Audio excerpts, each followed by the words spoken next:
दोस्तों, मैं हूं आपकी अपनी प्राची अधिकारी। दोस्तों, दिल्ली दंगों को पूरा 1 साल होने को आया। किसने सोचा था इतनी जल्दी 1 साल बीत जाएगा। विगत वर्षों से मैं देख रही हूँ कुछ ना कुछ घटनाएं हो रही हैं, और जैसा कि मैंने कहा कि हमारे जो प्यारे बांग्लादेशी हैं वो आ चुके हैं, और बांग्लादेशी जितने भी भाई हैं मेरे, वो बस्तियां बसा के अपनी जो ज़िंदगी है वो तो आबाद कर रहे हैं, लेकिन दूसरे की बर्बाद कर रहे हैं। और PWD की जो ज़मीनें हैं वहाँ पर अमानतुल्लाह जो महान आदमी हैं, उन्होंने कब्ज़ा करवा के उनकी बस्तियां बसा रखी हैं। सेम ऐसा ही हैदराबाद में जो वो टेढ़ी नाक वाले, उनका नाम क्या था, राव, उन्होंने भी बस्तियां बसाई।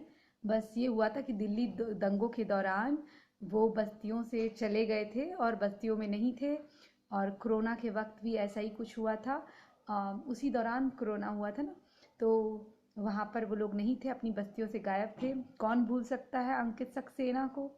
कौन भूल सकता है एक आदमी जिसका मैं नाम भूल रही हूँ, जो चाय पत्ती और दूध लेने गया था। उसका 1.5 साल का या कुछ महीने का बच्चा था। उसकी उसकी वाइफ रो रही थी, और ये कहा जा रहा था कि जय भीम जय मीम।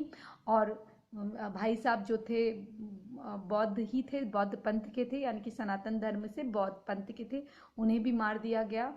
और अंकित सक्सेना तो वही है ना, जिनके पेट में चाकू छुरे भोंके थे, उनका भी डेथ हुई थी। काफ़ी लोग थे।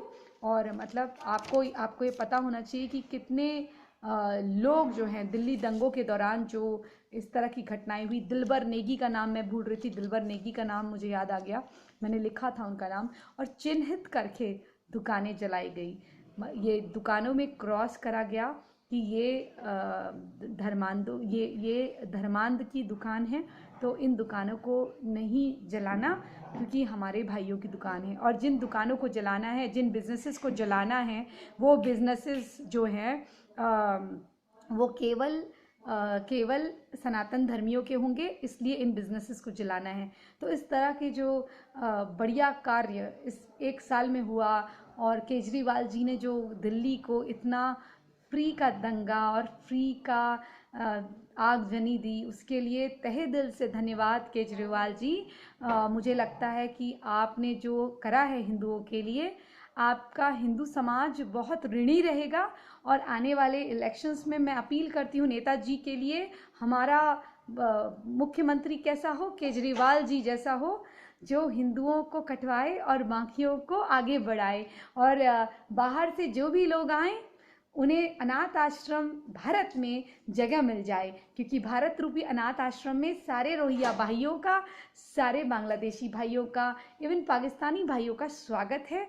और कोई बात नहीं, अगर आपके धर्मांध, आपके लोग कौम के काम पड़े, तो हमारे लोग तलवार के जोर पे बदलने को तैयार हैं। आप हमें बदलिए, लड़कियां हैं हमारी, 6 बच्चे पैदा करिए, स्वागत है आपका।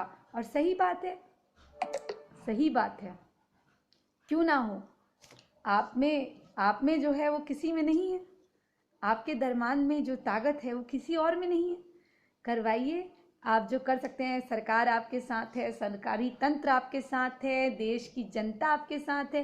क्योंकि देश की जनता इसलिए आपके साथ है क्योंकि जब एक मेजॉरिटी ऑफ पीपल, जब ज़्यादातर मतलब बहुमत में आपका साथ जब लोग देने के लिए खड़े हो जाते हैं, और लोग ये कहते हैं कि कुछ ही ऐसे हैं, तो फिर इसका मतलब कुछ ही ऐसे होंगे। जब कुछ ही ऐसे हैं, तो जो कुछ नहीं है उनके बारे में क्या सोचना, क्योंकि हिंदू जब खुद ही कहते हैं कि कुछ ही ऐसे हैं, तो फिर क्या कहना, समझे। तो कोई बात नहीं, हमारी लड़कियां हैं, 6 बच्चे पैदा करिए। हमारे लोग जो हैं शाहरुख और गौरी को बहुत पसंद करते हैं, सुपरस्टार बनाए हैं। अगर पसंद नहीं करते तो सुपरस्टार क्यों बनाते। करीना को लाइक करते हैं, आज उनका कारोबार इतना अच्छा चल रहा है। तो सारी चीज़ें जब आपके पक्ष में हैं, हमारी सरकार आपके पक्ष में, तो मेरी क्या औकात है। मैं एक छोटी मोटी एक्ट्रेस हूँ, मेरी क्या औकात है। और कई लोग आजकल मुझे यूट्यूबर कह रहे हैं। भाइयों, मैं यूट्यूबर नहीं हूँ। अगर मैंने पहले भी कहा है, अगर यूट्यूब से कुछ आया ज़िंदगी में, तो यहाँ मेरे भाइयों से मैं निवेदन करूँगी कि मुझे ये आया, क्या आप में से किसी को ज़रूरत है जो भी मेरा भाई अगर स्टूडेंट वगैरह हुए तो मैं उनको ही वो गूगल पे कर दूंगी, मैंने ये सोच रखा है। तो प्लीज़ मेरे बारे में तो अनछन बातें करिए मत, मेरे से निश्चिंत रहिए, भगवान का दिया सब कुछ है मेरे पास। बस ये है मेरी बातें आप लोगों तक पहुँचे। अगर मैं प्यार से दुख में भी बोल रही हूँ तो आप वो दुख समझना, क्योंकि मैं आपको बता बता के थक चुकी हूँ। मैं निकिता तोमर सुन के थक चुकी हूँ, मैं रिंकू शर्मा सुन के थक चुकी हूँ, मैं अंकित सक्सेना का नाम लेके थक चुकी हूँ, मैं दिलबर नेगी का नाम लेके थक चुकी हूँ, मैं वी रामलिंगम का नाम लेके थक चुकी हूँ, मैं कितनी लड़कियां, निकी तलरेजा थी, कौन थी, उसका नाम लेके थक चुकी हूँ, मंजू का नाम लेके थक चुकी हूँ। कितनी लड़कियां, कितने आदमी, कितने लोग मर गए, मेरे पास लिस्ट है लंबी। मैं उनका किस किस का नाम लूँ? ध्रुव त्यागी, यादव जो लड़का था वो, अब किस किस के नाम लूँ आप बोलिए? तो इसलिए टाइम कम पड़ जाएगा, नाम कभी खत्म नहीं होंगे। इसलिए भाइयों, जो जो मैंने बोला है इसके पीछे के दर्द को पहचानो। बहुत दुख होता है मुझे। मेरा यहाँ कोई ऐसा एजेंडा या कोई ऐसी चीज़ नहीं है, बस एक मिशन है, आपके दिल में थोड़ा सा पुरुषार्थ जगाना। आप स्त्री हो या पुरुष हो, आपके जीवन में पुरुषार्थ जगे और आप पहचाने कि आपके असली शत्रु कौन है। और आपके असली शत्रु ये धर्मांध नहीं है, ये जिहादी नहीं है। आपके शत्रु असली कौन है पता है? आपकी उदासीनता, आपकी स्वयं की कमजोरी, और जिसको आप उदारता का नाम देते हैं। कायरता को उदारता का नाम मत देना। उन्होंने आपसे क्या कहा कि हमारे प्रति उदार बनो? नहीं कहा। आप ही हैं जो कहते हैं रात को आए पेट्रोल बम मार के गए, आप ही हैं जो कहते हैं सिलेंडर फोड़ा, आप ही हैं जो कहते हैं ये करा वो करा। ये आप कहते हैं, वो नहीं कहते, वो करके दिखाते हैं। वो चाहे भीड़ में करें या अकेले करें, करते ज़रूर हैं। आज मैं आखिरी में दिल्ली दंगों के जितने भी लोग हैं उनको श्रद्धांजलि अर्पण करती हूँ, और अपने भाइयों को श्रद्धांजलि अर्पण करती हूँ, और ये प्रार्थना करती हूँ कि आने वाले समय में इस प्रकार का कोई भी कृत्य नहीं होगा, और आप लोग जागरूक होंगे, अपने हकों के लिए, अपने अधिकार के लिए लड़ना सीखेंगे, एटलीस्ट अपनी आत्मरक्षा के लिए कदम उठाएंगे। क्योंकि अगर हिंदू एक साथ है, उसकी अगर एक मुट्ठी की तरह यूनाइटेड है, संगठित है, और संगठन में जब शक्ति है तो दुनिया की कोई भी शक्ति आपका कुछ नहीं बिगाड़ सकती, और आप एक ऊंची चट्टान की तरह खड़े होकर अपने लड़ाइयां खुद लड़ सकते हैं। आपको किसी के सहारे की फिर जरूरत नहीं होगी। एटलीस्ट अपना आत्मरक्षा बचाव करना सीखिए। इसी संदेश के साथ कि प्रत्येक महिला, प्रत्येक व्यक्ति, प्रत्येक सनातनी, छोटा बड़ा बच्चा, आप उसको लल्लू पच्चू बातें करने के बजाय उसे हकीकत से अवगत कराएंगे कि समाज में क्या हो रहा है क्या नहीं। और लड़कियां आज भी 70% लड़कियां जो हैं भारत में, वो बोल्ड नहीं हैं। वो बोल्ड का मतलब, अगर कोई फुअड़ बातें करता है तो उसको बोल्ड नहीं कहते, अगर आप कोई सेक्सुअल बातें करते हो उसको बोल्ड नहीं कहते। जब आपके प्रति किसी ने असम्मान व्यक्त करा है, उसके प्रति निर्णायक लड़ाई लड़ने को या अपने घर वालों को खुल के बताने को बोल्ड बोलते हैं, कि उसके विषय में आप खुल के बात करिए। ताकि और आप, अगर आप माँ बाप हैं और आपकी लड़की, आपका लड़का आपसे खुल के बात नहीं कर पा रहा है, तो कृपया कर उनकी साइकोलॉजी को समझे। उनको चाहे लगे कि आप पाबंदी कर रहे हैं, लेकिन आप उस अपने बच्चे को बचाना चाहते हैं तो उस पाबंदी को लगाइए। आप देखिए कि उनके दोस्त कौन है, कौन आपके घर में ज्यादा आ रहा है जा रहा है, और इस पे आप यकीन करते हैं ऐसे लोगों पर।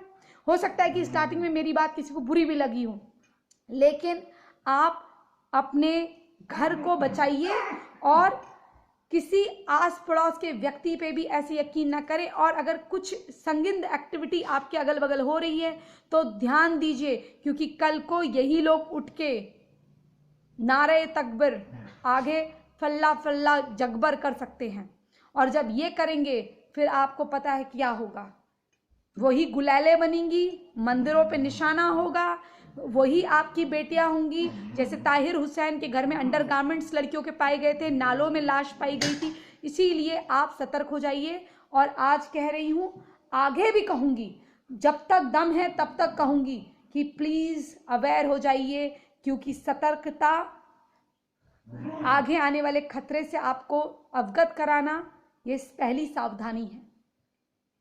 फिर ऐसा ना हो कि हजारों की भीड़ आए, आप 25,000 और 15,000 में कंफ्यूज हो जाए और आपका घर तहस नहस करके चले जाए। गैस का सिलेंडर आपके पास भी है, पेट्रोल आपको भी मिलता है, सुतली लगा के आप भी वो काम कर सकते हैं जो भाई साहब आपके फिसादी भाई साहब आपके करते हैं। फल्ला फल्ला लगबर लगबर जो करके आते हैं, और बारे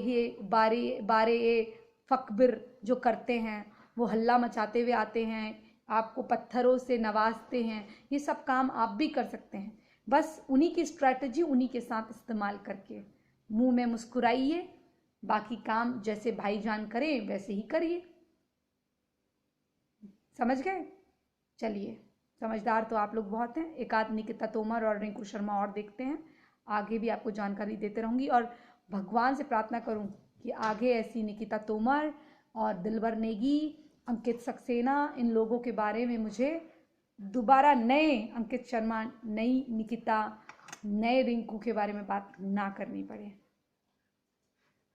इसी संदेश के साथ प्रार्थना करते हुए मैं प्राची अधिकारी अपने सभी भगवानों और देवी देवताओं को याद करती हूँ और कहती हूँ कि हे भगवान, कुछ तो ऐसा करिए कि पुरुषार्थ जगे, अपनी ताकत पहचाने। जय जय हिंद, जय जय भारत, वंदे मातरम, जय जय श्री राम, हर हर महादेव, जय जय माता महाकाली।